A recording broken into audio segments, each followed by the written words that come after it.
Welcome to Energy and Environment Weekly. I am Joycelyn Elakeche Ada. Today on A&E, we have with us members of the Society of Landscape Architecture of Nigeria, popularly known as SLAN. Well, the big question is, what does this association do? Well, they are a group of professionals, and as the name applies, they care for the visible futures of an area or land. They take care or make a piece of land or a given area and beautify it. They can make it into a garden, but generally they make it more attractive. They do this by sometimes altering the existing design or adding more ornamental features. They plant trees, and I personally say they make the world more green. Now, these professionals are referred to as landscape architects. On the program today, to shed more light on what landscape architecture is, we have landscape architect DEBORAH NENCHI. She is a retired director of FCTA, but now in private practice. Her pet project is titled Trees for Fees. It is a campaign about creating environmental sensitivity among school children by encouraging the planting of trees to produce fruits that can be sold to pay their fees in school. The focus is on rural areas where children drop out of school, mostly for the inability of their parents to cope with school fees. And our second guest is Dr. MAIMUNA Saleh. She has been into landscape architecture education in Ahmadu Bello University since the inception of the program in 2008. She was elected representative of Africa and the Middle East in the transition team of the collaboration and currently the Africa representative in Global Challenge. She is currently a member of IFLA Africa Climate Change Working Group. She was a member of Federal Capital Territory Advisory Committee on Parks, Open Spaces and Green Areas from 2003 to 2007. In the private sector, one of her prominent landscape projects is Abuja, the first public park with a fountain by the present Transcorp Hilton Abuja. This was designed in 1998 to welcome then President Bill Clinton to Nigeria.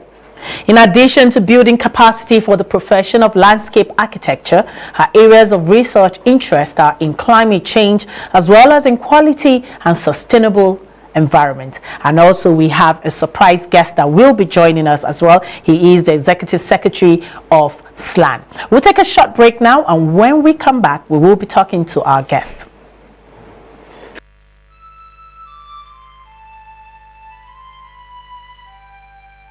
We are a nation blessed with people of diverse cultures, religions, languages, and opinions. It is ironic that we are now being ripped apart by our greatest strength, our diversity. We have allowed intolerance, insensitivity, bigotry, and nepotism to blind our vision of the greatness we can achieve working together as one. We may not have the same culture, nor religion, nor language, but we all belong to the same nation by the divine will of God. We did not choose to be Nigerians. Nigeria chose us. This nation is our divine heritage, and if we open our eyes, we would realize that what divides us pales in comparison to what unites us. And by the comparison and conciliation of our differences, we will grow until our differences disappear. Our unity cannot be willed by mere declarations, nor do we get unity by ignoring the questions that beg for answers. We must celebrate our diversity and debate our differences without fracturing our unity. Our strength is not in our numbers, but in our unity, because even the weak become strong when united.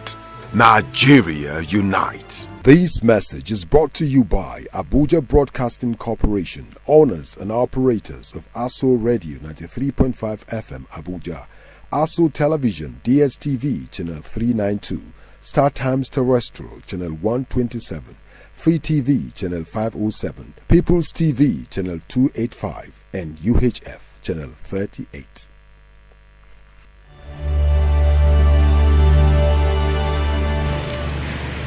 Mr. President, last Saturday, the country which I have the honor to represent, the Federation of Nigeria, became independent and assumed the rights and the responsibilities of a sovereign state. Today, Nigeria has been admitted into the United Nations organization and assumes still more responsibilities. I wish to make our position plain beyond any matter of doubt as regards the African continent. We in Nigeria appreciate the advantages which the size of our country and of its population give us, but we have absolutely no aggressive intentions.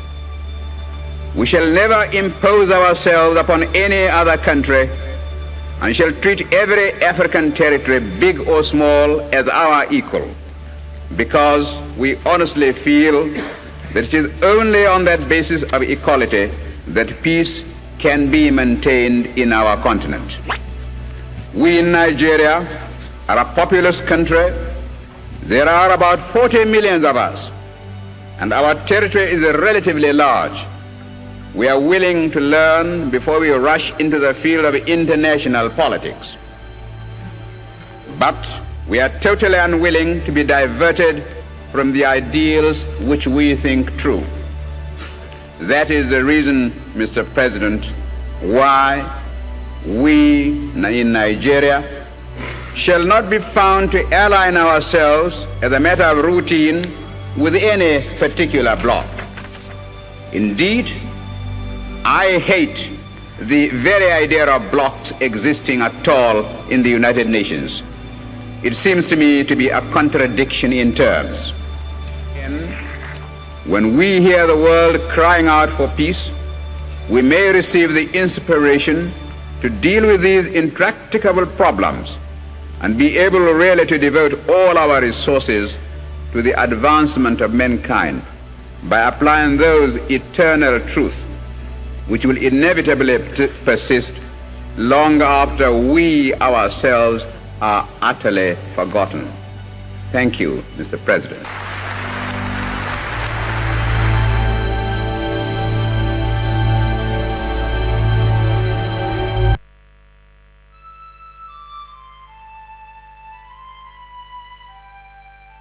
We are a nation blessed with people of diverse cultures, religions, languages, and opinions. It is ironic that we are now being ripped apart by our greatest strength, our diversity. We have allowed intolerance, insensitivity, bigotry, and nepotism to blind our vision of the greatness we can achieve working together as one. We may not have the same culture, nor religion, nor language, but we all belong to the same nation by the divine will of God. We did not choose to be Nigerians. Nigeria chose us. This nation is our divine heritage, and if we open our eyes, we would realize that what divides us pales in comparison to what unites us. And by the comparison and conciliation of our differences, we will grow until our differences disappear. Our unity cannot be willed by mere declarations, nor do we get unity by ignoring the questions that beg for answers. We must celebrate our diversity and debate our differences without fracturing our unity. Our strength is not in our numbers, but in our unity, because even the weak become strong when united. Nigeria unite. This message is brought to you by Abuja Broadcasting Corporation, owners and operators of ASO Radio 93.5 FM Abuja, ASO Television DSTV Channel 392, Star Times Terrestrial Channel 127, Free TV Channel 507, People's TV Channel 285, and UHF Channel 38. Welcome back to Energy and Environment Weekly. We have met my two guests. We have a third guest. He is the Secretary General of SLAN. You're welcome, Mr. Austin. Please, Mr. Austin, can you just introduce yourself? Okay, my name is Osegale Augustine. Okay. I'm an architect, and I'm the Society Secretary General of SLAN. Yes. You're welcome. You're all welcome to Energy and Environment Weekly. So quickly, let's start. What exactly is, or who exactly is a landscape architect? Okay, let me take that to Madam Nenchi. Who exactly is a landscape architect? A landscape architect is a designer of outdoor space. Is a person who is trained to use design principles and concepts to design within the urban area and also the rural area, and also on a regional scale. Okay. And a landscape architect usually would consider parameters that include the climate of a place, the soil condition, the topography and geology, and many other factors apart from aesthetic factors in designing a space. Okay, so is a landscape architect a gardener? A landscape architect is certainly not a gardener. We differ in this number of scale, this particular scale. For instance, a landscape architect designs a space and then makes it a room, just like maybe an architect to design a room, and there will be kitchen, and then there will be living room, and so on. A landscape architect is trained to design the outside space so that you can have the living room, which is outside. You can also have a kitchen, which is outside, for instance, within a house environment, the playground, recreational areas, and things like that. And within the public space, the architect designs outdoor spaces that makes it convenient for people to effectively, recreate and relax, such as you have parks, you have resorts, and water fountains, parks, and things like that. And then on a regional scale, the landscape architect too, because of the training given to is also able to design large expanse of spaces. When we're talking about regional scale, we are talking about a space that may be covering 2 particular or 3 local government areas or 2 states. For instance, when you identify areas of scenic interest within the country and then you decide to set them out as a scenic spot, what and what do you want to retain there? What and what do you want to put there so that it can allow people to come and recreate and also to use those spaces effectively? So essentially, a landscape architect designs spaces which are efficient, spaces that are useful, spaces that people would enjoy and be able to make proper use of. Okay, so Mr. Austin, does that mean an architect that design houses, we know those ones very well, Yes. is different from a landscape architect, or is it the same, or is it related? Anyway, I will start by saying they are both built allied professionals. Okay. They engage in making the environment look good. But one distinctive factor about both of them is that the architect is designing based on unit scale, while you'll be looking at a landscape architect who is looking at a regional scale, large scale. So basically, another distinctive difference is that a landscape architect deals with the outdoor. So the architects more or less look at the fabric of the building and any other architectural. Exactly. But the landscape architect is working outdoors. He's designing. Can I use the word garden? Yes, of course. We design gardens, we design parks, we design conservation areas, and all of that, tourist centers and all that. Cemeteries. Even cemeteries. Yeah, cemetery is part of as scary as it sounds. I have designed a cemetery. Wow. We won't go there. Okay, let's talk to Dr. MAIMUNA. How does this impact the environment? How does a landscape architect impact the environment? What are the positive futures of this? Because if you're designing outdoors, it means you're trying to beautify the place, right? But, you know, in this country, parks are always being abused. I mean, people defecate in parks. They turn it into... So how is it supposed to impact the environment? Thank you. The landscape architect does not only concentrate on beautification. So landscape architecture is not only about aesthetics. It is beyond aesthetics. It has got to do with improving the quality of the environment. Okay. And when you improve the quality of the environment, you are bringing in different aspects and different factors. The landscape architect, for example, plays a very important role in maybe in the actualization of the Sustainable Development Goals, you know, which is something I'm sure people will be surprised to hear. Oh, yes. Okay. Now, as a landscape architect, I don't want to be too technical. You know. Okay. So, as a landscape architect, you know, you can go into a cultural landscape. So, when I say cultural landscape, I'll give example with maybe a traditional setting. Okay. You know, and you can read the landscape.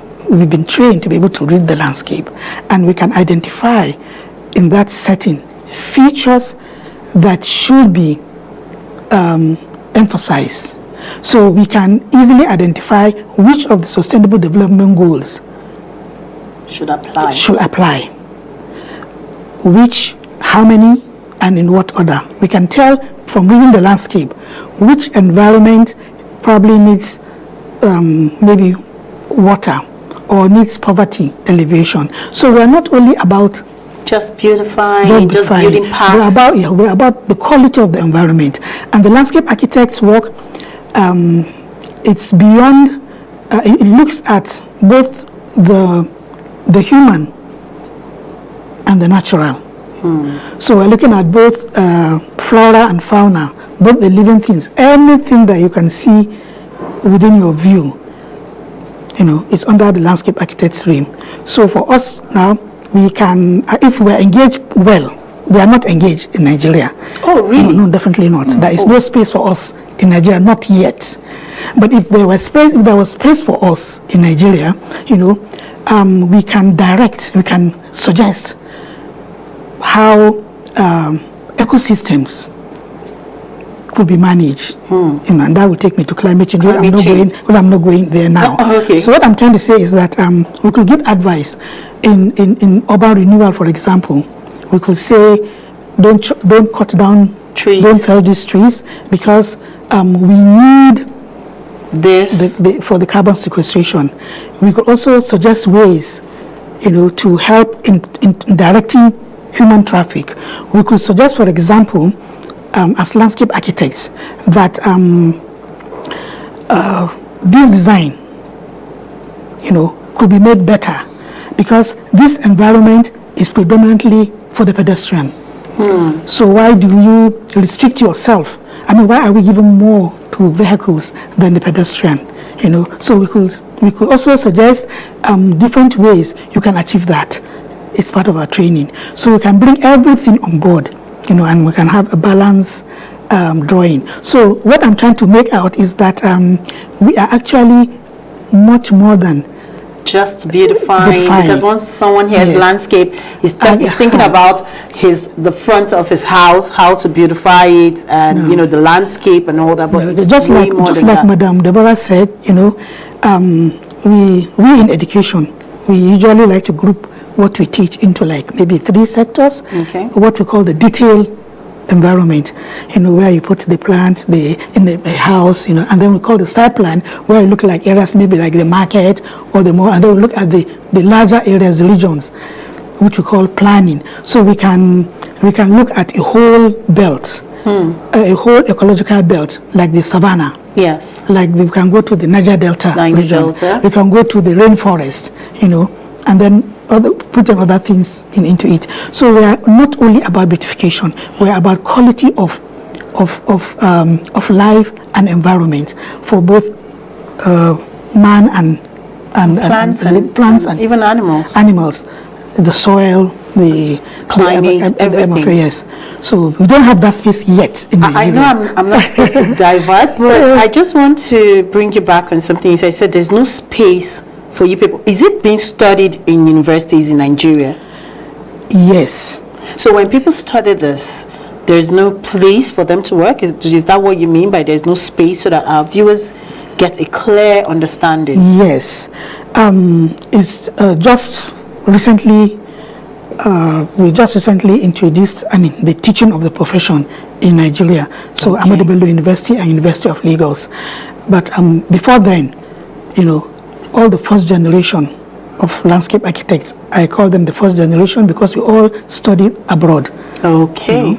We all studied the UK, Canada, the US, and other countries around the world. So when we got back, we felt well, and again it was like one person in a decade. So when we got back, our seniors were Madam Nenchi and I are one of the younger of the first generations. The older ones, some have passed away. We felt, well, why don't we come together and offer the education in Nigeria, because we all went on various scholarships.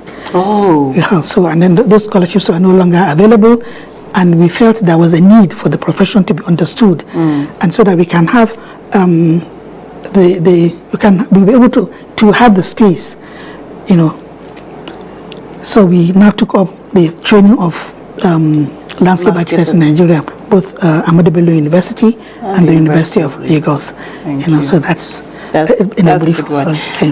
Mr. Austin, let's shed more light on SLAN. How did it come about? Since it's probably is it a new association? Because from what Dr. MAIMUNA just said, we're still cooking it. Yes, I should believe so. So just shed more light on SLAN. As a matter of fact, I love this question because that is one of the major reasons we're having this outing. Okay. Because it will interest you to know that we are celebrating Society of Landscape Architects 2 decades in Nigeria. 2 decades? And there's still no space for you? I don't think so. As interesting as it is, it's going to be happening on the 21st of October. Okay. That's this month in Chelsea Hotel. Okay. So in that event, we want to educate the public. We want to tell everyone who cares to listen that landscape architecture is a wonderful profession. Okay. It has been existing in Nigeria for the past 20 years actually. Wow. Yeah, because at some time it was instituted or incorporated with a different name. Okay. And it was incorporated in 2003 as Society of Landscape Architects of Nigeria. So it's actually more than 20 years. Wow, it is. It is. So we are going to be doing that, and we are inviting several stakeholders: Ministry of Environment, Ministry of Urban and Ministry of Housing and Urban Development, Ministry of Works. We are also inviting the general public to come and join us in the celebration, and it's also the 5th National Conference. So you can tell that it's a packed one. It's going to be a packed day.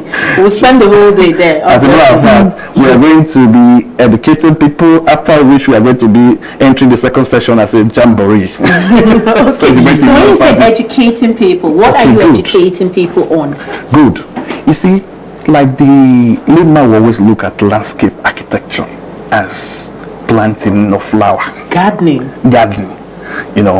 I'm very, very honored again to be in midst of my mentors. Okay. They are the one that taught us. And by God's grace, we are actually trying to match it to their paths. Initially, I had in mind that before I became a landscape architect, that you just put some plants somewhere, look at their colors, and no, it's going beyond that. And I will tell you, you see, there's what we call ecosystem services. These are some of the services human being benefits from our environment. Okay. They can be provisional, cultural, and functional. So provisional, simply put, you go to the farm, you get your, some people cut down trees for firewood and all of that. You look at that, you go to what, you get communities get close to water, they just go there, take as a source of their livelihood. That's the provisional services the ecosystem is providing. Then you now look at the functioning. We're able to breathe good air. We call it carbon sequestration, like Dr. said. You know, it purifies the air. This plant purifies the air. It regulates the environment. You can see sometimes we don't want things, we have to build some buffers instead of building a very, very strong solid wall that when you look at, sometimes you turn off your eyes, or you are tired of looking at it every day. But you can use some beautiful flowers to do that. You can see that it's functioning now in draft. The plants are doing a dual purpose. Buffering, reducing noise, reducing pollution, that's noise pollution or whatever, at the same time giving that ambience, that scenic environment, that beautiful view. Today you see the one season the color of the flowers are looking like this, and in another season the colors are looking different. So you see that on the daily basis, on the seasonal basis, you are seeing different things. So those are some of the services you enjoy. Then culturally, you see, you go to a site, a water body, a conservation site. And you say, okay, we want to conserve this area. You don't want it to fell trees. You don't want it to do this. Even as much as you are doing that, you can also turn that place to a relaxation point. That's true. And a recreational point. So you see people benefit from that a lot. Then I will also take you to one very, very sacred area most people don't talk about. When it comes to cultural aspect. You see, we see some rock. We say historically this rock has been a deity. You understand me now? They kind of worship it. They believe that is. So that's the spiritual part of it. So landscape also consider that part of our life, our cultural belief. Yes. So it's a lot more than just planting flowers. So this is what Society of Landscape Architects want to do. Come SLAN at 20. SLAN at 20. And educate the public. And educate the public. Thank you. But Madam NENCHI, I believe that this should have something to do with climate change. How do you link landscape architect with climate change? Thank you very much. The landscape architect by training is an architect of the environment, the outdoor space, just like I defined it. And so the profession makes you to design spaces that kind of replicate nature in some instances, and also seeks to conserve and preserve nature where it is in existence, when you don't necessarily have to remove it. But because of the increase in population of human beings in the world, which we can't really control, not really at this forum. In different countries, population is just growing and astronomical numbers, and people are now making use of technology. The industries are growing up.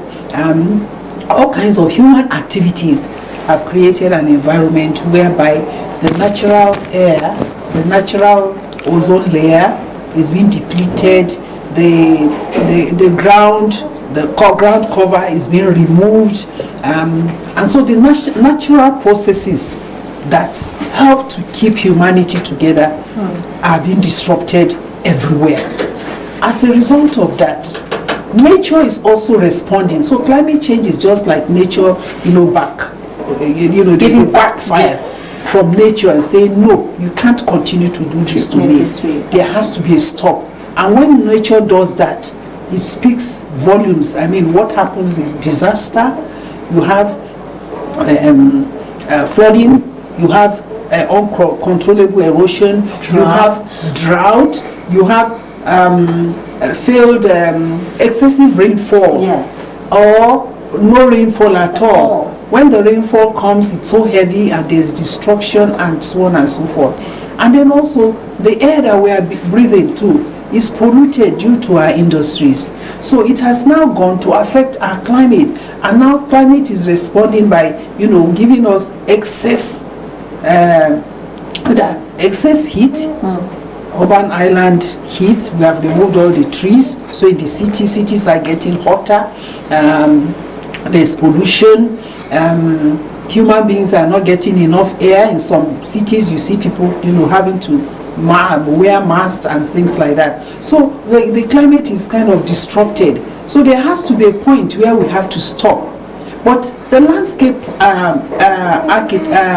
landscape architect, if you're working within the environment, your activities are rather to work to make sure that some of these issues we are talking about do not affect mankind, or at least you minimize them in the design work that we do. For instance, it's not all about concrete. When you concrete the whole city, you are bound to create a lot of heat, because when the sun hits the ground, there are issues. The city will get hotter. But for a landscape architect, the design becomes balanced between hardscape and softscape. What quantity of softscape can I provide so that, where these human beings are going to live, because we believe that we live indoors and outdoors. In fact, within our setting in Nigeria and the African context, we spend more time outdoors. So our outdoor spaces should look better. But we have not gotten there yet, because like my other two participants have just spoken about, that the profession is rather very new within the country. And the space she's talking about that we have not yet been able to occupy is that, for instance, the profession is not yet in the cadre of the civil service, for instance. So you don't have us playing a role, an effective role within the civil service. And that is the engine room of policy for the country. So even though the graduates are coming out, that bit is still missing. There is no place where a landscape architect can easily be employed into the civil service, except you want to practice outside or something like that, or you are brought in because maybe you read another profession. So that aspect is where we are speaking aloud now, that it is time for us to all recognize the fact that it's time for us to recognize this profession. I'm sure many of us have traveled outside the country. What makes their landscape different? They have effectively been using their landscape architects. What makes our own environment different? We have not been using our landscape architects to work along with other professionals. We don't solve all the environmental problems. But when we work, it's something like interdisciplinary kind of thing that can make the environment to be better, and these issues of climate change to be solved. So we are saying we are available, and we wish our system could, embrace landscape architects within it, so that we can begin to contribute positively to the nation's outlook. Beautiful. Thank you. Dr. MAIMUNA, landscape and climate change, mitigation, adaptation, it all has to do with the environment. How do you merge the two? Especially, in the country, as an environmental journalist, I know that it is one thing that each president that we have keeps, bringing up policies and programs, planting trees and all. How will landscape architect come in here to make it even more effective and even more better? Thank you. The landscape architect brings everything together. It's a collaboration. When we talk about climate change and adaptation and mitigation, it's a collaboration. There is no one supersedes the other. No one profession that will say it affects everybody across board, yes. Medical, everything across board. But what the landscape architect could do for Nigeria, it's like it will be maybe I want to make it in such a way that everybody will understand. Maybe the first and the final point of call. Okay. What do I mean by that? Climate change is well known by those who are talking about climate change. Yes. That actually Africa just makes, contributes 4%. Yes, it does. Okay, so the bulk of the global warming comes from U.S. stopping it. U.S. and all these advanced and developed countries. Yes. Okay, but then it also affects us most, because we are the most vulnerable. We are the receiving end. We are not really the receiving end. We are the most vulnerable. Okay, vulnerable. We are the most vulnerable. Even the countries that produce it actually are at a receiving end, but because they have the right percentage and professions on the ground, so as it comes in, they're able to adapt and whatever. And if issues of mitigation comes in, the equipment, they're the scientists, they're the information technologies, we have the design professionals, and then you have the people of the place, all working together in a collaboration. Yes. Okay, so now I'll give you one example of a policy of maybe the United Nations. There was this 3 trillion trees initiative. Okay. The United Nations and other bodies are always working around the clock to see how we can cut down this global temperature, because they know we are seeing the impact all over the place. We have. Okay, now this trillion trees initiative, they came out, okay, if we can plant trillion trees, we as landscape architects in education, we put our students through, okay, it sounds very easy. Yes, it does. Plant 3,000, plant 1 million trees. Where will you plant these trees? It's a research questions. What kind of trees will you plant? And what will be the significance of those trees? Because most of the times we've seen here in Abuja, we plant trees and then overnight they are turned into matchstick or something. Yes. So there's a lot of research. They start developing that. A lot of researches go into all these policies, and landscape architects can play a very, very pivotal role. Because we are not restricted by sites. Hold on, by site. I'm also an architect. Okay. If as an architect you work within a plot, given space. As a landscape architect, yes, you can work within the given space, but you have to incorporate what your eyes can see. You understand? Yes. So you work within a longer space. You work within an ecosystem, or so all these factors. So you can design beyond your plot. Okay. You can say, okay, on this street we have to plant maybe so number of trees, this particular type of tree. Because even the type of tree, the selection of tree is very, very important. It's not just Ashoka or all this ornamental what the soil and what the tree will do. So there are a lot of information, a lot of sciences that come into it, which we bring together on the drawing board and we say, okay, let's do it this way. And we also develop a methodology. Okay. A methodology. How do we do this? How do we do this across maybe the entire FCT or the entire savannah, for example? Wow. So you need to, if we engage the landscape architect as we should, it's like we are collecting all the information and we're bringing everybody on board, and we're saying, okay, if we need additional information, we can ask, we can even suggest more researches on it, or we can go to collect, or this maybe Botanical Association of Nigeria, horticulture, blah blah. We work with different sectors, and we can come together.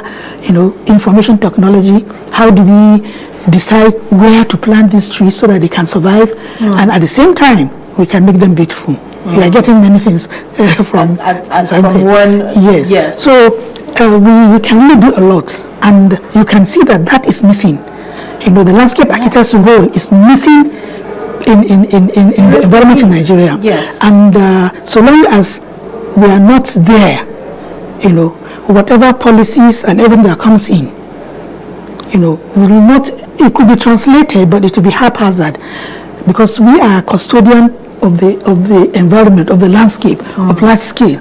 You know, we can say, okay, put this type of trees across this area from Abuja to Kaduna. You know, it is under our realm. But otherwise, who can do that? Yes. You understand? We can go to different infrastructure. We can work with civil engineers. When we're constructing your roads, please do so and so, because we're not the only ones on the planet. We have other living things. You know, when you come to this area, can you do this? You know, that kind of thing. We can work with water resources engineers. Yes. We can work with agriculture. You know, the Department of Agriculture. You know, okay, maybe agroforestry where it's needed and stuff like that. We can, of course, urban area is our SRM. We can work with energy. Oh, really? Renewable energy, you know, sources. So you can find us across all infrastructures. You know, we can work in every infrastructure. So by the time we engage the landscape architects in the civil service structure, as Madam is saying, you know, you should have a landscape architect on almost every ministry, and you will see what the difference to the environment will be in terms of beautification and quality and functionality. Okay, before we go quickly, Mr. Austin, you said the whole public, you're educating the whole public. Yes. So is there a token? Do we need to register? Tell us about SLAN at 20. Okay, SLAN at 20 is a program that have been orchestrated in such a way that other allied professionals in the built and physical environment can come and rub minds with Society of Landscape Architects, specifically professionals in landscape architecture. Okay. And it also interests you to also know that most of these landscape architects has a background discipline, which makes them very, very, very vast. You know, some of them are town planners, some of them are architects, some of them are ecologists, and so you can just continue to mention on that.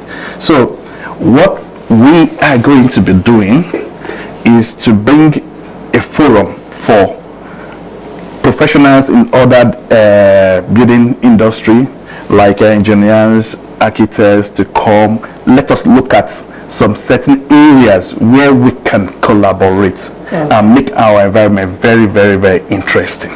So we can also use that avenue for us to formulate, will I say, policies that we can, you know, present to the government and say these are the ways we can collaborate as professionals in the building industry or in the environment industry to make sure our country looks better.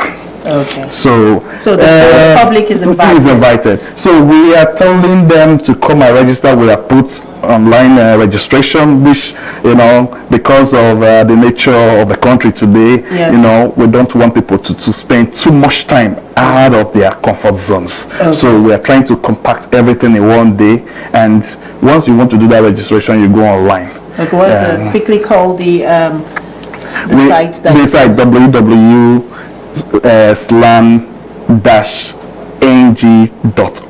That is our website. From That's there, www.slang.ng. No, www.slang-org. .ng. Okay. So you do that, you can, that one will route you through the process. To register, and the registration is just a token of 5,000, where you will be given a certificate of attendance. Oh, really? But if you have a problem with doing all of that, there's a link we can send out to the public, which we have been doing before. We are sent to different platforms. You can use that. If you have a problem with that, you can contact some of our end staff who will now put you through manually. And that's how we're going to get those things done. So we have to go. We're out of time. I would like to say thank you to my guests, Dr. MAIMUNA, Madam NENCHI, and Mr. Austin, members of SLAN. I hope to see you on that because I definitely will be there. We're looking forward to seeing you. Okay, and I'll get my certificate. I am Joycelyn Elakeche Ada, and you've been watching Onergy and Environment Weekly. Good afternoon.